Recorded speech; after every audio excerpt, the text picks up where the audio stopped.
Hi guys! Hi guys! Welcome back to my channel, and for today's video ay mag-update tayo. Papakita lang natin yung lagay ng bahay natin ngayon kasi ang dami kasi nagtatanong sa inyo at nag-aabang kung ano na daw ba yung update dito sa bahay, and so eto na yun. Pero hahaluan natin ng ibang content syempre.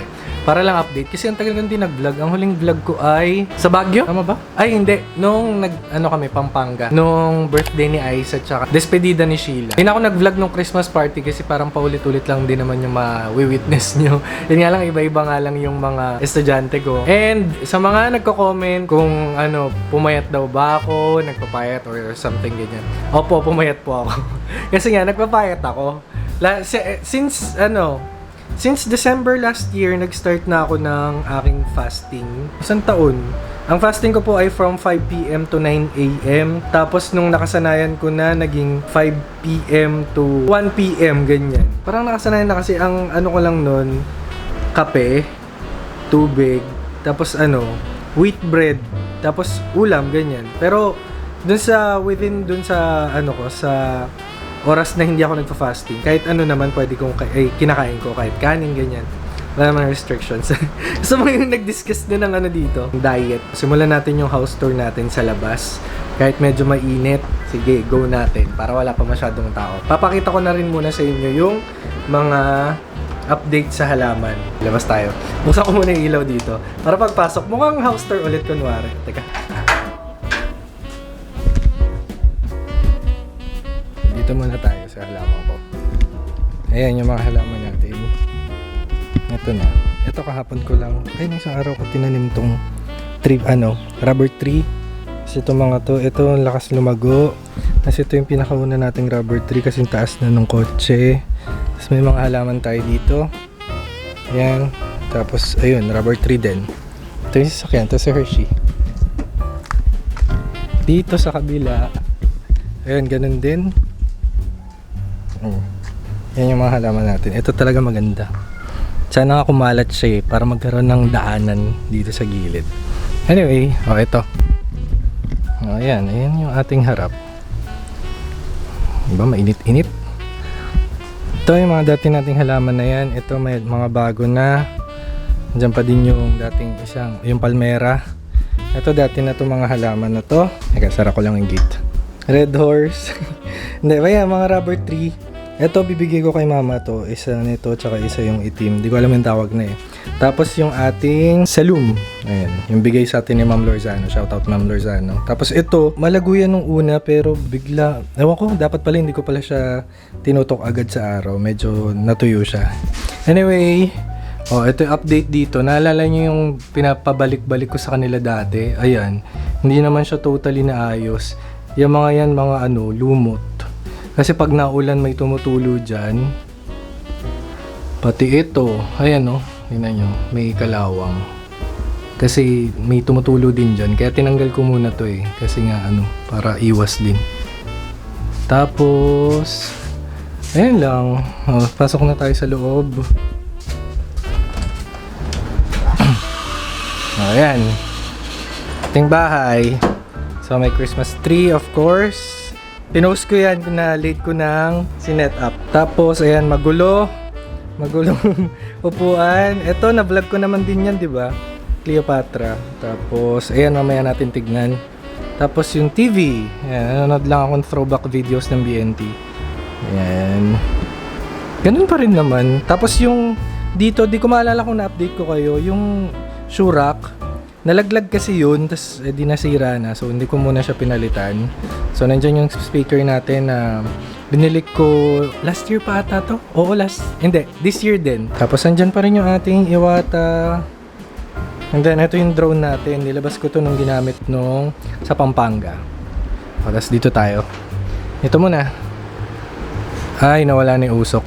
Ayan yung ating storage. Nagpausok kasi ako guys, yung basta yung antibacterial na usok. Yung nauso dati nung kasagsagan ng COVID.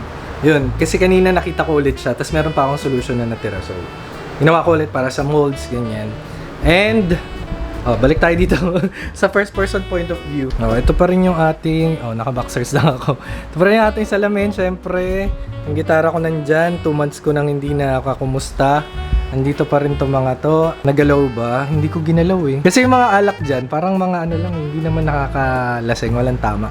Kasi yung tira natin na mga handa, prutas, puro prutas yun nandun. Tapos yung ibang cosmetics nandito. Tapos, ayan, etong ref. Ayan, tignan nyo ang gulo. Medyo magulo. Hindi pa natin naayos yan simula nung nagpasko. Tapos yung ref natin, punong-puno. Oh, ayan. Kasi maliit lang tong ref na to eh. Yung oven, yung bayarin. O, ayan. Ito pa rin yung ating kusina. Medyo magulo nga lang. Yung natural na buhay.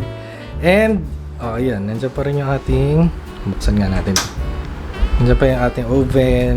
Lahat yan working pa. Tapos meron tayo nitong air fryer. Nandito pa rin yung ating water dispenser para sa mainit. Tapos, ito ang nalaglag. Yung tiles dito, pati yung nandito sa gilid. Nandyan. Basta one time nasa banyo ko, tapos may narinig akong nalaglag. Tapos yun pala, ito. Pero buo pa siya, nandito. Ayan, buo pa yan. Pwede pa natin mapabalik ulit. Medyo magulo rin to, tapos tago na natin yan. Tapos yung ating...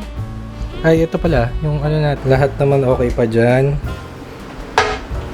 O, dito tayo sa laundry. Naglaba kasi ako. Ayan, ito niregalo sa akin to. Shoutout kay Hans Sanjegao, niregalo sa akin. Tapos ito, binili ko rin bago. Mamaya papakita natin yung mga paper bags na yun, harapin natin mamaya.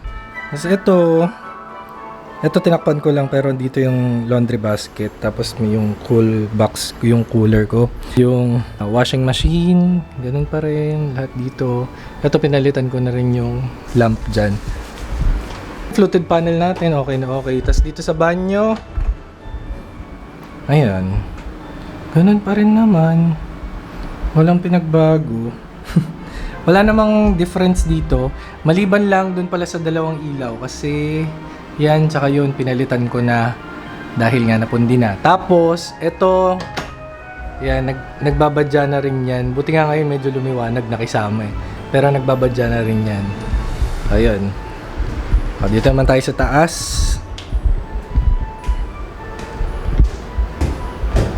O, lahat dito okay pa. Okay doon. Okay, lahat yan. Eto, dati punong-puno ng pagkain. Di ba? Ngayon, wala na. Siyempre, hirap ng buhay ngayon. Wala na, hindi na natin mastakan dyan. Kung meron man tayong stock, nasa baba na lang, hindi kagaya dati na umaabot dito. May pantry tayo dito ngayon. Yan na. Tapos ito, kakabili ko lang din ito before magpasko. Itong vacuum. Kasi yung isang vacuum natin nandun sa Deka, ginagamit nila mama kapag ka may staycation. Tapos yung malaki kong vacuum dito, nasira. Oh, ito naman yung kanilang CR. Okay pa lahat dito. Maliban lang dito, di na nagana yung ilaw. Pwede naman palitan yan. Ito hindi masyadong nagagamit tong CR na to kapag nandun sila sa kabila. Pero every week naman may staycation eh. So punta tayo sa kwarto nila mama.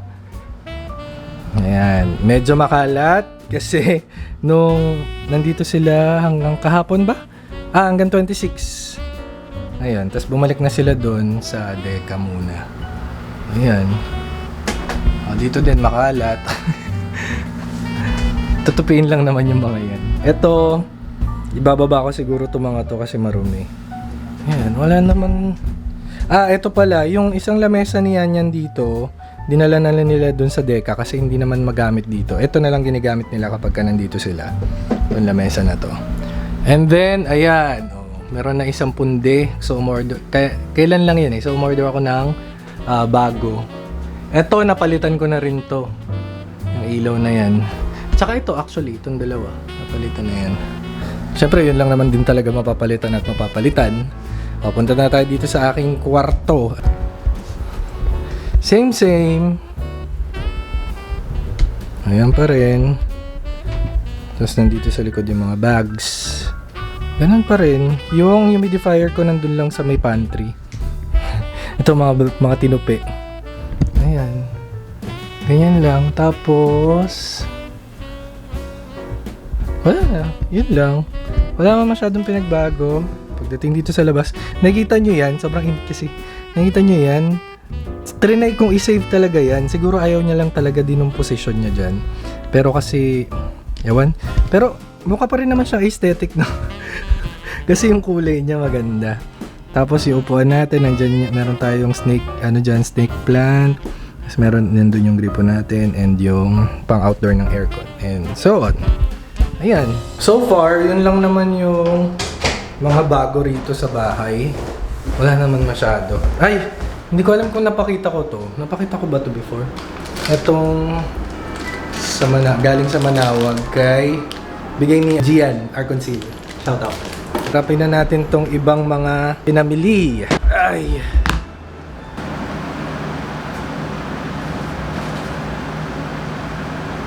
Dito naman tayo sa mga ilan natin pinamili na ewan ko, basta halo-halo na to, mga Christmas gifts. Tapos yung mga pinamili ko pang sarili ko para sa bahay. So ito, unahin na natin tong aking bag. Ayan. Lacoste bag na nakuha ko sa exchange gift namin sa school ng mga advice ko. Shoutout kay kay Grape. And ito naman binili ko sa Uniqlo. Ayan. Kagaya lang ng chino shorts ko na itim na nakarating din ng Boracay. Ayan, ganito. Same lang din na chino shorts for 790 ulit. And also, bumili tayo ng shirt. Ay, yun pala yung pinakita ko sa inyo dun sa na pula. Yun yung binili natin sa Uniqlo din. Ito yun, nung sinusukat ko. And yun nga yung niregalo sa atin ni Hans San Diego na damit. Ito yun, pagkasuot ko. Ayan, yan. Thank you pala sa mga Christmas gifts. Tapos, shoutout ko din yung mga estudyante ko nagbigay ng parregalo. Di ko na kayo isa-isahin, pero ito yung mga regalo nila. Ayan, meron din akong sling bag na galing sa bench. Bigay ni Demi. Tapos, ito mga pinamili ko na, mga clinic. Ayan. Dental floss, nandun yung isa kasi ginagamit na. Dental floss. Umili rin tayo ng sunscreen. Ito yung ginagamit ko sunscreen. Pero maliit kasi ito, yung ginagamit ko yung malaki. Yung nagba-buy one take one. So, sakto naman na dumating siya ngayon. Ito siya. So, nagabuksan ko lang.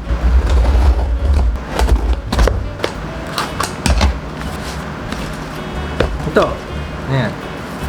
Buy one, get one. Ganito rin yung ginagamit ko before eh. Si Yan bumili. Isa kami. So, ito. Ayan.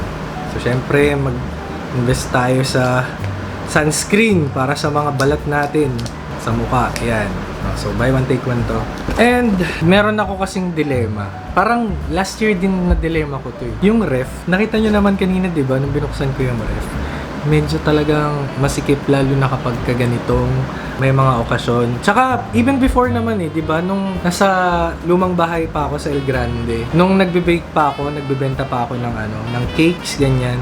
Yun talaga yung sinasabi ko na sa inyo before na problema ko na hindi kasya, hindi ako makapag-accept ng maraming orders kasi nga, maliit lang yung ref ko. So, iniisip ko pa until now yung ref kasi naisip ko lang naman to kapag may okasyon eh. Pero kapag wala namang okasyon, okay naman yung ref na yan. Although, medyo nasira na nga yung ref na yan. Ayun. Pero nagtingin, nung 26, nagtingin na ako sa SM ng mga ref. Tapos yun nga, may nakita ko dun na okay, na no frost na ref. So, yun yung pinag-iisipan ko kung bibilin ko. Kasi kapag ka-kinard siya, 20k. Pagka cash, 17. Wala naman tayong pang cash. So, basta yun yung pinag-iisipan ko. Pag credit card kasi syempre installment pwede. Kaya pinag-iisipan ko talaga. Bakit ko pinag-iisipan pa? Kasi nga, may monthly din tayo na kotse. So, ewan ko, hindi ko alam. Anyway, kaya ako nasa SM naman nung nakaraan, nung December 26. Kasi nag-SM Mega ako noon. Kasama si Ate Rachel. Binenta ko na kasi yung aking G7X Mark II. Alam niyo naman yun, di ba, yung pang vlog natin. 25 ng gabi ko siya pinost sa carousel. Tapos, may nag-inquire agad and then kinuha niya agad nung 26. So nandun kami ng mga bandang 2:30 PM at sobrang daming tao. Tapos sa Fujifilm kami nag-meet, tapos chinek niya lahat and all. Tapos ayun, nabenta ko nga. Nilet go ko na yung G7X Mark II kahit na napakaganda ng quality nun. Lalo na kapag low light. Ang problema ko kasi talaga, ang ayaw ko lang kasi dun is yung tight yung space. Although, yun naman talaga kasi maliit lang naman yun. Kaya hindi naman tayo mag-expect ng wider na angle. Hindi kagaya nito. Ayun, lapit-lapit nyo lang sa akin pero kita yung sa likod, di ba? And, ayun nga, pinag-iisipan ko kung bebenta ko rin yung GoPro kasi para nga pandagdag, pero kaya pa naman. Tsaka na natin pag-isipan yung GoPro. At least meron tayo, di ba? At least yung mga gamit na yun, hindi ko na ibabagsak, hindi nasisira, and so on. So at least meron tayong return of investment, kumbaga, kapag kabinenta natin, kapag ka nangangailangan tayo. And, ayun lang. Ito pa pala, bigla ko nakita. Ito, lagare. Lagare para dyan sa mga puno-puno and so. At meron akong mga binili din before na nabili ko na before kaya hindi ko na isasama na ipakita sa inyo kasi yun lang din naman yun. And short update lang naman to para sa inyo. Kasi nakalimutan ko na, kailangan ko na din mag-vlog kasi kailangan ko na rin ng pera ulit. Ito lang yung ating quick update sa bahay and sa mga buhay-buhay natin ng konting-konti. So yun lang guys, if you enjoyed this video, please like and subscribe. And don't forget na rin to click the notification bell para updated kayo sa mga bago nating happenings. Dagal kong di nasabi yan ha. Yun lang guys, bye! Don't skip ad!